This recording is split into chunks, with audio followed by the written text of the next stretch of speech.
Hello, everyone. Dr. Vicky here, speaking to you from the Seeds of Transformation Healing Center in beautiful Wareham, Massachusetts. It is time to look at the astrology of the month of September. That's September 2024. We've had a number of really interesting, at times, heart-wrenching, exciting months this summer, and we're about done with the summer here in the Northern Hemisphere. We do have this month, we have the sun moving into Libra, which here in the Northern Hemisphere means that we start the season of fall. But we still have a couple of weeks left of summer, and we are going to be looking at the first week of September, which is definitely in the summer. So let's get started with that. We're going to be looking at the astrology of the week ahead. Some pretty interesting things happening this week. Points within cycles that are pretty significant. But before I start, I just want to welcome my new subscribers. Welcome to this wonderful community of like-minded, spiritually adept seekers of light and love. And for my tried and true who have been with me for years, I want you to know how much I appreciate this journey would not be the same if I couldn't share it with you. If you are interested in taking an introduction to the Kabbalah, I am starting that on the 19th of September. There are still seats available for that.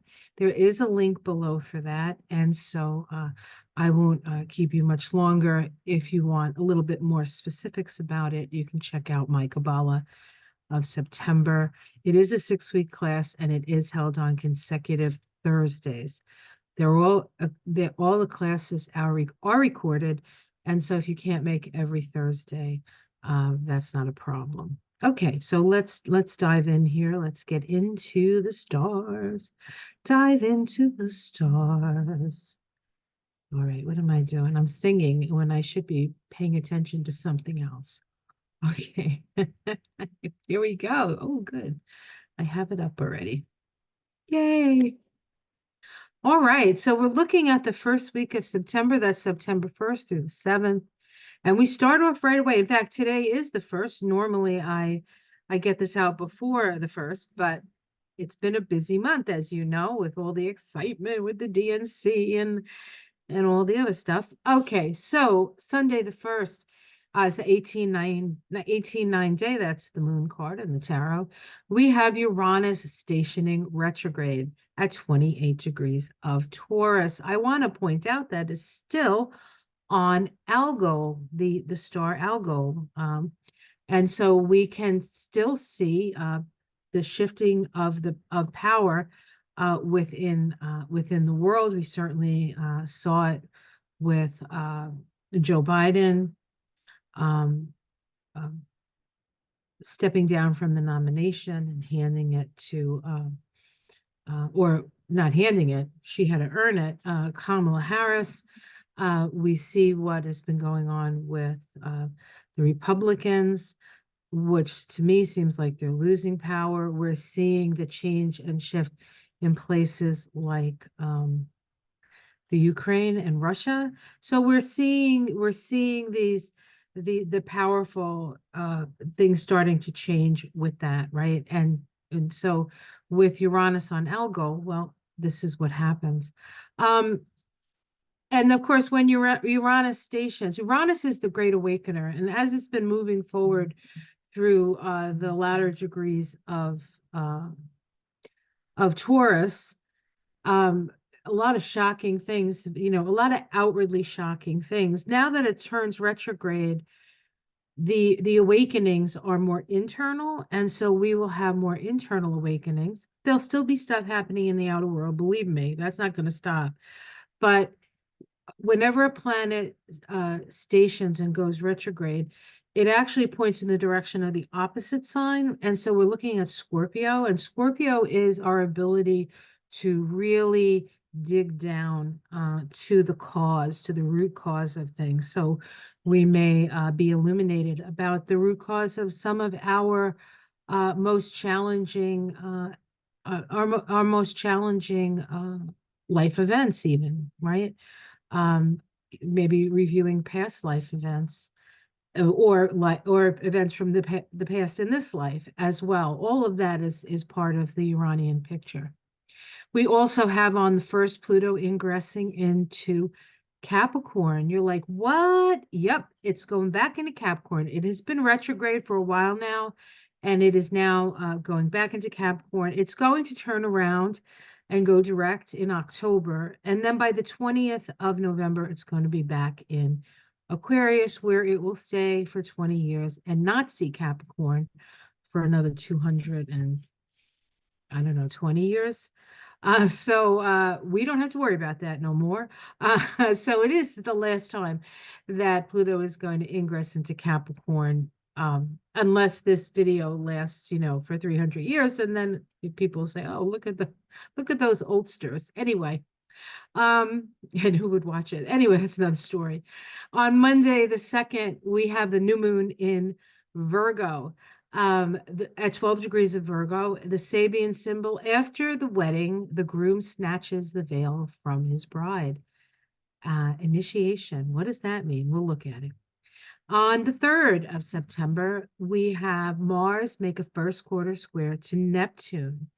Mars square Neptune, Neptune transit can cause confusion, self-deception, lack of faith, lies, and strange desires. So that sounds like somebody I've heard of, but I'm not going to comment on that. All right. On the 4th, we have Mars make an inconjunct to Pluto. Pluto at the last degree of Capricorn, right? Just moved back into that last degree of Capricorn. So Mars makes an inconjunct. Mars will be at the 30th degree of Gemini, and then it slips into Cancer. So we have Mars ingress into Cancer. Thursday, September 5th, we have the Sun make a sesquiquadrate to Pluto. You're like, a what? What a what though? A sesquiquadrate is not an aspect that most people talk about, but it is part of the sort of the 8 gates of evolution of any planet that is in a relationship, actually, to any other planet. But when you're dealing with Pluto, you're dealing with our evolution. And it is known as the big ego gets turned on its head aspect. We will talk about it. And then on the 7th, we have Mercury make a first quarter square to Uranus. This occurs at 28 degrees of Leo Taurus. You might say, I think I heard that recently. Well, you did. And the reason for that is this is the 3rd of 3. Why have we had 3? Because in the meantime, between the first one and now this third one, Mercury went retrograde. And the dates of these exact squares are very significant. We will look at that as well. Okay, let's continue. Oops. Let's continue. Find the little clicky thing here. All right. So we're looking at Uranus stationing retrograde at 28 degrees of Taurus, the Sabian symbol. Now, before we get into the Sabian symbols, we can see that this is the moon. We have the moon here on the right. It is a vibration of the moon. The moon is when something sort of rises up out of the unconscious. The moon symbolizes both our feral nature and our cultured nature, the wolf and the domesticated dog, and how we we sometimes struggle with which dog is barking, right? I also want to say that what did I want to say? There was something else I want to say. Well, I'll just go on and see what comes up. If I meant to say it, it'll be said. A woman, so 28 degrees of Taurus, a woman past her change of life experiences a new love. Perpetual new beginnings. Limits of the physical body need not stop us from staying alive to new possibilities and opportunities. Maturity in relationships. Maturity in relationships. So all those unmarried cat ladies, this is going to be your month, ladies, your month.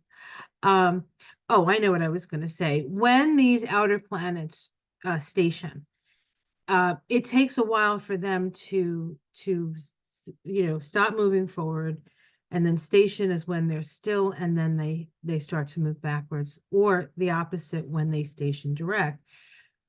Planets do not move backwards ever. It's just from our perspective on Earth, and it has to do with the difference in the velocity of the Earth goes around the sun much faster than Uranus. The Earth takes a year to go around the sun. Uranus takes 84 years. So it's has a much bigger or much wider orbit. And so it looks like it's going retrograde. But we only live on planet Earth, right? And so we're experiencing this as a retrograde, and retrograde is always a time to look within. I spoke of those internal revelations that we can have. And I want to point out that here is Uranus stationing. This is a chart for the US, so apologies for anybody who does not live in the US. But we have Uranus here at 28, 27, 15, stationary. It's actually making a trine to Pluto. And it's making a sextile to Neptune, which is making a sextile to Pluto. Now you see it says 0, 0, 0, 0. This is actually the last degree of Capricorn. It could easily say 2959. All right, so that is accurate. But we can see the three transpersonal planets are in somewhat of a grand trine here, even though these are sextiles and this is a trine. This is a golden opportunity for us to evolve. We have a choice. We have a choice. We can stay in the fear, or we can rise up into the light. And then we have Pluto ingress back into Capricorn, right? And so actually the last slide, Pluto hadn't gone back into Capricorn, but now even though it says 0, 0, it's in Capricorn at this point, and we can see it's making that trine. It's also making a trine here. The trine that it's making here is a trine to Venus. In fact, last week, the last week of August, Venus made a what did she make? She made a trine to Uranus, a trine to Pluto, and an opposition to Neptune, all the transpersonal planets. It's like the rising of the divine feminine. And of course, this is the moon card, and the moon is connected with the cycles, right? The cycles of women, the three aspects of woman, the maiden, the mother, and the crone. Okay, where are you in that? We are the creatrix. We are the matrix, the woman. One of the reasons why men want to control us, because we have the true power. I mean, they have power too. We all have power, but we have the power of creation. We have the power of creation. And they have the power to initiate creation, right? Okay. Pluto ingressing back into Capricorn, the Sabian symbol for 30 degrees of Capricorn. A secret meeting of men responsible for executive decisions in world affairs. Now, I would like to say a secret meeting of humans, people, spirits, I don't know. They, that's me. A group of highly awakened individuals together form the ruling executive power over world affairs, notwithstanding the rise and fall of political fashions, nations, and economic blocs. These can see what the masses do not see. Two sides must exist of this phenomenon. The dark aspect is revealed as a satanic elite that selfishly controls the wealth and laws of the world. There is also a hierarchy of light beings, equally powerful, yet focus on keeping open the path to freedom and complete realization. We need to choose which of the groups to offer our attention. That's pretty powerful. And this is the degree that Pluto is in for 2.5 months. It's also the degree that Pluto was in when it conjoined the sun at the beginning of this year. Later in the video, we'll see where that is, what's going on with that, because we have an important point in that cycle as well. Now let's look at the new moon. For those of you who want more specifics on the new moon, you can check out my Moon Shadows episode that I did on my channel, Victoria Skirbo with Ona from Ona's Tarot. We do the new moons on my channel, and we do the full moons called Moonshine on her channel, back from her days when she lived in Tennessee. Anyway, those are always fun, so you can check that out. That I did a few days ago, so it should still be, you should find it very easily on the channel. We have a new moon on a Sunday night, not Sunday, a sun space day, in that the 19-1 is the sun card. Now, the 19-1 is also a karmic number. And so the fact that we have a new moon falling on this vibration, and the United States is actually in a 19-1 vibration for the whole year since July 4th of this year and until July 3rd of next year, when it goes into a 20/2, which is the judgment card, right? But we are now in a 1 as the United States, and we're in a 1 on this day, the 2nd. After the wedding, the groom snatches the veil away from his bride. That should say initiation, not initiation. Sorry about that. Virgo is having a heart attack right now. So let's see what, and a lot of these a lot of what I say after the saving symbol comes from a website called jamesburgess.com. It's a fabulous website. I think he even has a mystery school. He teaches a mystery school attached to that website, but it is fast. The work on the saving symbols is phenomenal, so you can check that out if you like. I like to give people credit when I borrow from them. As a bride, the mysteries await the ardent seeker to snatch away the veil that has preserved and thus deepened her secrets, unveiling the mystery of all types of intimate relationships.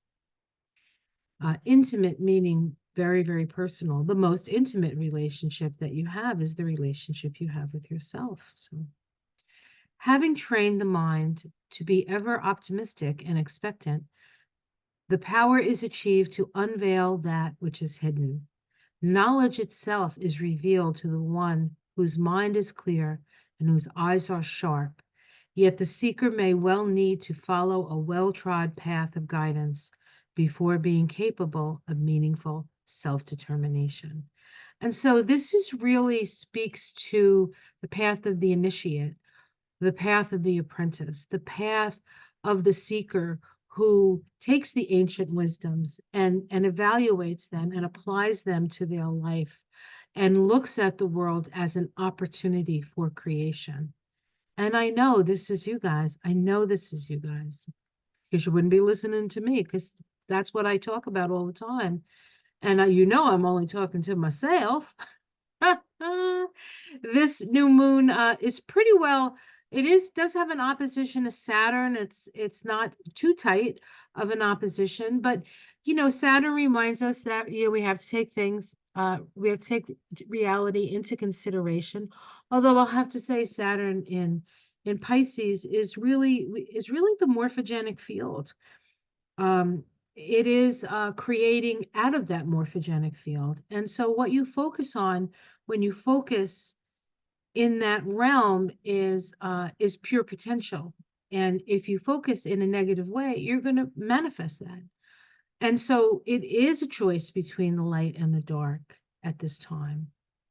It's very important. This is a very powerful and important time to make the choice. On Tuesday, the 3rd, we have Mars make that first quarter square to Neptune. Mars-Neptune synods are 2 years long. Actually, synod to Mars is a 2-year cycle. We start with the conjunction, and now we're at the first quarter square, which is a crisis in action on the seeds planted at the Mars-Neptune conjunction. That occurred on the 29th of April, 2024. That was a 41.5 vibration. That was the Ace of Cups. The Ace of Cups, the root of love. And the Sabian symbol is a prism. Now Mars is at 29 degrees of Gemini, the first mockingbird of spring, the joy of a fresh start. Ooh, I like this. Life holds the mystery that however many dawns and springs we encounter, each has its own sense of renewed excitement. And we're in a crisis in action to Neptune at the same degree that we had the conjunction. Neptune moves very slowly. The prism, seeing God in everything. There are two directions that concern us deeply, whether we are looking for God or looking as if through God's eyes, simultaneously looking for God and looking through God's eyes. We are God. We are part of and we are the whole of. And when we unite, oh, the power. But we have to have, we have to make the choice. Are you choosing the light? Or are you choosing the dark? The vibration of this day is the resurrection, the judgment card, the 2, the 20/2. 2 is about choice.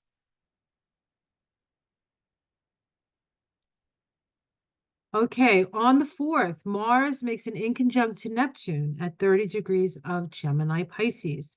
And then shortly thereafter, Mars ingresses into Cancer. And I put both charts here. Here we have the inconjunct. Here's Pluto. And there's Mars, the inconjunct. Pluto and Mars have a important relationship to each other because Pluto is our unconscious desires, and Mars is how we make those unconscious desires conscious through our actions. So let's talk about this particular aspect. And Mars in conjunct Neptune. Now, I got this from Astro Matrix, another fantastic website. A lot of really good things. In fact, I purchased their tarot cards, which are based on they're based on the Rider-Waite, but the colors and the art is really great. It's mostly the same sort of themes as the Rider-Waite, but great sort of modern colors. So if you're interested, and they weren't that expensive. Okay, so Mars in conjunct Neptune. I'm not paid by anybody to tell you about them, so it's not just, I'm just telling you what I find helpful. When you carry the weight of responsibilities or feel lonely and isolated, you often envision a clear path of action, a rigid blueprint for what must be done and how it should be executed. This drive can sometimes manifest through controlling or argumentative behaviors as your pursuit of perfection. Oops. Sounds like somebody just had an accident outside mine. I don't know. Didn't hear anything. Just heard a big bang. Okay. Wow, that was weird. Sorry. Oh, maybe something did happen. I hear voices now. This drive can sometimes manifest through controlling or argumentative behaviors as your pursuit of perfection conflicts with the unpredictable nature of life. However, these moments of discomfort are gateways to profound personal growth. Reflect on how your need for control impacts your relationships and well-being. What small changes can you implement to create space for flexibility and compassion? 1 second. It's raining, so I'm going to close the window. And then we have Mars ingress into Cancer. The Sabian symbol for the 1st degree of Cancer: on a ship, the sailors lower an old flag and raise a new one. Commitment. This is the point of no return. When we reorient ourselves in a direction that acknowledges the need for accepting imperfection. Major reorientation of loyalties and values. Very interesting, huh? At this time. I also always look to see what the ruler of the sign that Mars moves into is doing, and the ruler of Cancer is the moon. And at the time that Mars moves into Cancer, the moon is at 2 degrees of Libra. Centered sense of self as creative power. The power to create new realities is real and so potentially dangerous. It must be rooted firmly in our awareness of who we are, being authentic in every moment. Powerful symbols, powerful times.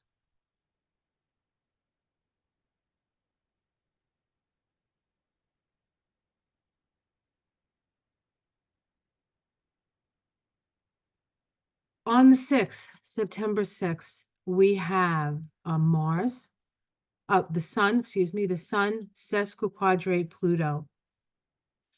Um, 1 minute here. Just need to do something.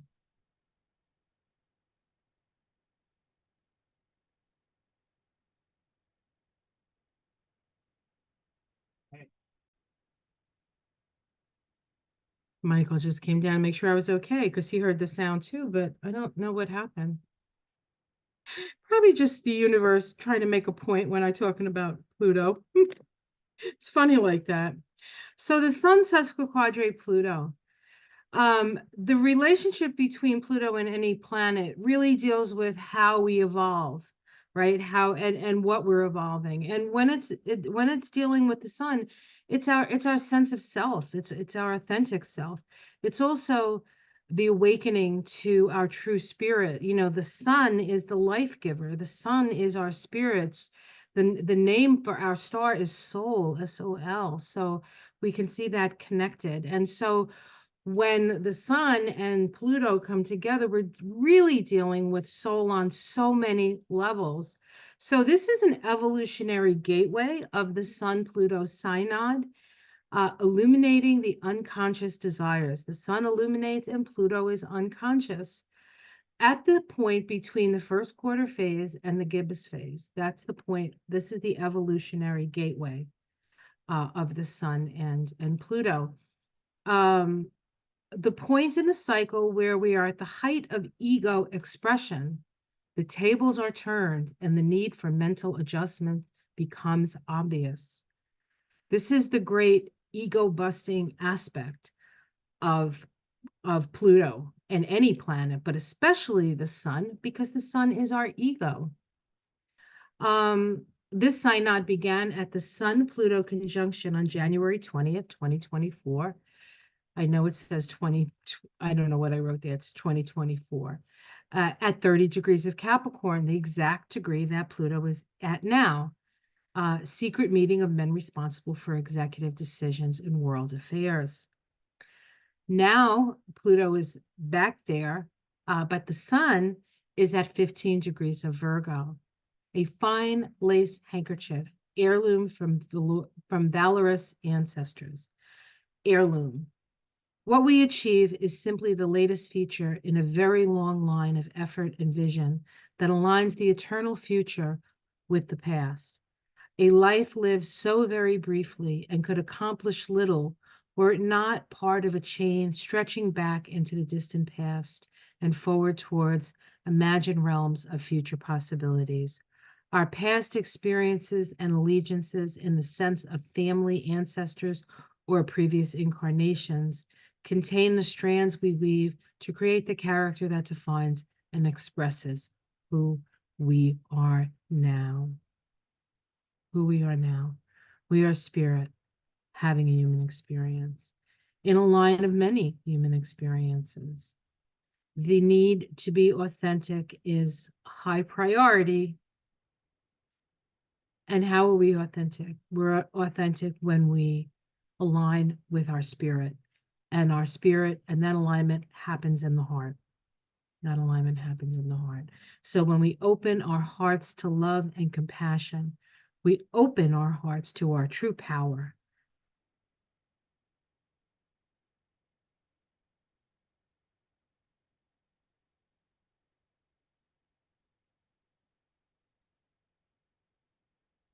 And lastly, Mercury square Uranus.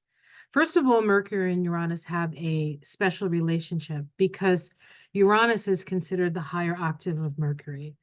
When we talk about higher octaves, it's at a higher vibration, right? When you sing octaves, you sing a low octave and then you can sing a high octave, and it can be of the same vibration, but faster, right? And so this synodic cycle is always really a connection between our lower mind and our higher mind. So Mercury makes a first quarter square to Uranus. This is actually the third of 3 exact first quarter squares. It started at the initial conjunction. All synodic cycles start at that conjunction. That occurred on the 31st of May, 2024. That day was a 44.8 vibration day. Let's put a pin in that 44.8. It occurred at 25 degrees of Taurus, a large, well-kept public park. Working collectively, belonging to a tribe or community involves us in working together towards shared goals that we all enjoy. Participation in community responsibilities. Sounds about right, don't you think? So that was the initial conjunction. So because of Mercury retrograde, we've actually had 3 of these. The first one occurred on the 21st of July at 27 degrees of Leo Taurus. The second one on the 18th of August at 28 degrees of Leo Taurus. And now this last one is occurring at, again, 28 degrees of Leo Taurus. Mercury at 28 degrees of Leo, many little birds on a limb of a large tree. To focus upon opportunity. Remember, this is a crisis in action. We provide many, provided we function within the scope of our ability to concentrate the attention. Our opportunities are numberless, focusing upon optimal opportunity. Square, Uranus at 28 degrees of Taurus, a woman pursued by mature romance, perpetual new beginnings, right? The same symbol of, right, Uranus. And this is especially powerful because Uranus is pretty much standing still. It's moving backwards, but it has a lot of power. Now, I want to point out about how powerful this aspect actually has been. The first time we had it, when Mercury was direct, was the day that Joe Biden stepped down from the nomination and backed Kamala Harris. Same day. The second time, the 18th, was the day before the DNC, when Kamala Harris accepted the nomination later in the DNC.